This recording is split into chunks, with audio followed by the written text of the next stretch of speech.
Alright, Shalom, Kal Halal Yahweh, Bahashem Yahushai, Bahashem Rakah Kodash. Double honor to the elder apostles of the great millstone, GMS, who rule well, who teach well. And salutations to the elect. Adawan Ratazah, which means Lord willing. Lord willing, this lesson is edifying. So, got this article from cbsnews.com. Very recent, put up on the 3rd of November 2025. Alright, and I'd like to hear this. Just a few days after his face-to-face meeting with Chinese President Xi Jinping in South Korea, CBS News' Nora O'Donnell asked President Trump about the long-term relationship between the two countries. Our own intelligence agencies say the Chinese have infiltrated parts of the American power grid and our water systems. They steal American intellectual property and Americans' personal information. They bought American farmland. How big of a threat is China? It's like everybody else. We're a threat to them, too. Many of the things that you say, we do to them. Look, this is a very competitive world, especially when it comes to China and the U.S., and we're always watching them, and they're always watching us. In the meantime, I think we get along very well, and I think I think we can be bigger, better, and stronger by working with them as opposed to just knocking them out. Let's bring in CBS News White House reporter Olivia Rinaldi. Olivia, what does the U.S. relationship with China look like going forward, and where can we see potential sources of disagreement? Lindsay, it's good to be with you. The president really praising President Xi Jinping of China after he met with him last week, saying that the relationship between the two countries is good. They signed a one-year trade deal that really eliminated some of those tariffs, gave some relief to American soybean farmers who are struggling as China has not been buying any of their harvest this season. But the president's saying that the relationship is strong and he's using tariffs to his advantage in that case.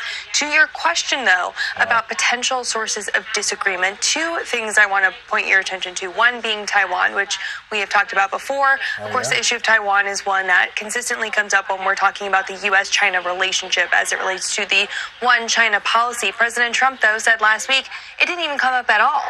This has been a quintessential source of disagreement between the U.S. and China, as the U.S. has been urging China not to invade Taiwan, not to even mess with the country and their infrastructure or encroach upon them as they have been. But the president says it's really not an issue, and he even remarked that it's much closer to China than it is with the U.S., kind of the same line of argument that we've heard from the president when it relates to Ukraine and the Russia war. But certainly interesting that he brought that up in this case. Another thing I want to bring your attention to is the issue of chips, which the president says could be potentially a source of problem with the U.S. and China in the future. He says that they have been asking for those chips from NVIDIA. He's saying, though, that the U.S. has 40 to 50% of the chip market, and that's going to grow over the next several years. And that's important because that gives the U.S. an edge in the artificial intelligence development race. So this is certainly something to watch as two potential areas where the relationship between the U.S. and China could really go astray. And hours before he met with President Xi, President Trump said he wanted to resume testing. I'll leave that there. But yeah. All right, I'll put the link to this article in the description box beneath, okay? So, yeah, recently, as you heard, President Donald Trump stated in an interview that joining up with China would make America bigger, yeah, and better. But the Bible says this, okay? Let's go to the book of Proverbs, chapter 11, verse 21, and it reads, "Though a hand join in hand, the wicked shall not be unpunished, but the seed of the righteous shall be delivered." Okay, we get this in the New King James Version as well, and it says, "Though they join forces, the wicked will not go unpunished, but the posterity of the righteous will be delivered." Okay. We get a precept to that in the book of Malachi, chapter 1, verse 4. And it says, "Whereas Edom saith, we are impoverished, but we will return and build the desolate places. Thus saith the Lord Yahweh of hosts," meaning the Lord of armies. "They shall build, but I will throw down, and they shall call them the border of wickedness, and the people against whom the Lord Yahweh, Bahashem Yahushai, hath indignation forever." Okay, so even these nations joining together, right, which China is a part of the BRICS alliance, and the BRICS is an acronym standing for Brazil, Russia, India, China, and South Africa, right, plus a host of other countries too that are joining the BRICS and assembling themselves against the American dollar, against this westernized system, all right? But, you have America still attempting to mask economic strength by teaming up with China, which ultimately, it'd make them stronger, better, bigger, okay, greater, all right? But honestly, it doesn't matter if they team up with China or Russia, because at the end of the day, they're going to, Russia, China, North Korea, Iran, And America's own allies are going to shoot their nuclear missiles onto Babylon the Great, America. Okay. And really, they ain't really going to team up with them, in my humble opinion. All right. Okay. Because there are odds. All right. And it's evident, it's plain to see. All right. So he thinks he can, he's going to build and build, but the Lord is going to throw down. All right. So yeah, hand join in hand, the wicked shall not, be unpunished. Okay. So they think they can escape. All right. Let's go from there to book of Psalm chapter 2, verse 1. Why do the heathen rage and the people imagine a vain thing? And this ultimately is a vain thing. The kings of the earth set themselves and the rulers take counsel together against the Lord and against his anointed, saying, let us break their bands asunder and cast away their cords from us. Okay. So all of this clicking up and grouping up together will lead to their destruction, ultimately. All right, because the Moabites think they're going to rule next. Right, so-called Chinese, nah. Now Yasharallah has next, okay? An American can join with China all they like, and whoever else. When it's all said and done, the will of the Lord Yahweh, Bahashem Yahushua, will come to pass. All right? So they don't want to put all their energy into that. Let them. Okay? Because it does not stop Bible prophecy whatsoever. Isaiah chapter 13 verse 4 reads, the noise of a multitude in the mountains, like as of a great people, a tumultuous noise of the kingdoms of nations gathered together. The Lord Yahweh, Bahashem Yahushua of hosts, mustereth the host of the battle. Okay. So the Most High is assembling these nations in the valley of Yehoshaphat, the valley of decision. All this for the Third World War. Okay. Yeah, it's nothing that one nation get in with another nation trying to fuel the economy, yeah, or increase, the imports or exports. Nothing they can do, yeah, to stop the fulfillment of Bible prophecy. Okay. So, again, there's no stopping it.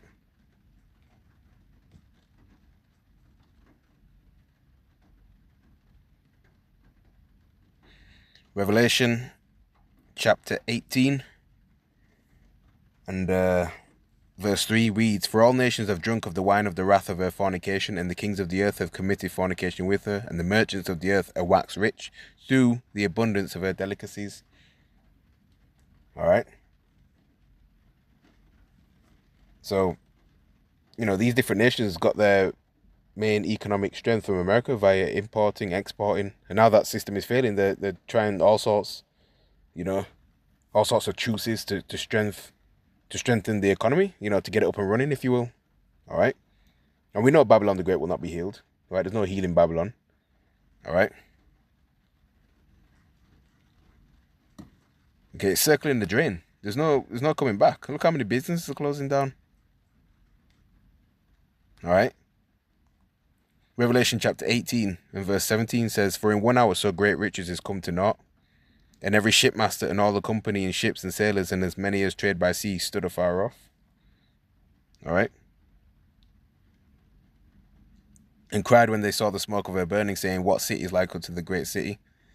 All right. Like unto this great city. And they cast dust on their heads and cried, weeping and wailing, saying, alas, alas, that great city, wherein were made rich all that had ships in the sea by reason for her costliness. For in 1 hour is she made so desolate. Yeah. Only going to take the Lord 1 hour to destroy Babylon the Great. All right. And these nations ain't going to be weeping because they love America so much. It's because they ain't profiting off America. All right. Anymore. All right. So, yeah. Ultimately, they're fully aware that this system will crash. Yeah. It's all going to be destroyed. Remember? Okay. This is just a mask to put a band-aid over America to fool the people. All right. As if these nations are in agreement. Let's go back to the book of Psalms chapter 2 and verse 1 again. Why do the heathen rage and the people imagine a vain thing?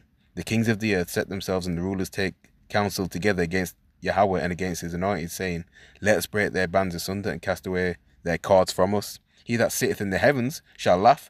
The Lord Yahweh shall have them in derision. Okay. So these different plans that these nations are getting together to do will come to naught. It's useless. It's futile, ultimately. It's not going to come to fruition. It's not going to upset Bible prophecy. And they're trying to mock the Most High and escape Bible prophecy. All right? And they're trying to escape they're trying to escape slavery. All right? Because all these nations are going to serve slavery in the kingdom underneath us Israelites. All right? And he's going to get it the worst. After 1,000 years, it's going to be done away with.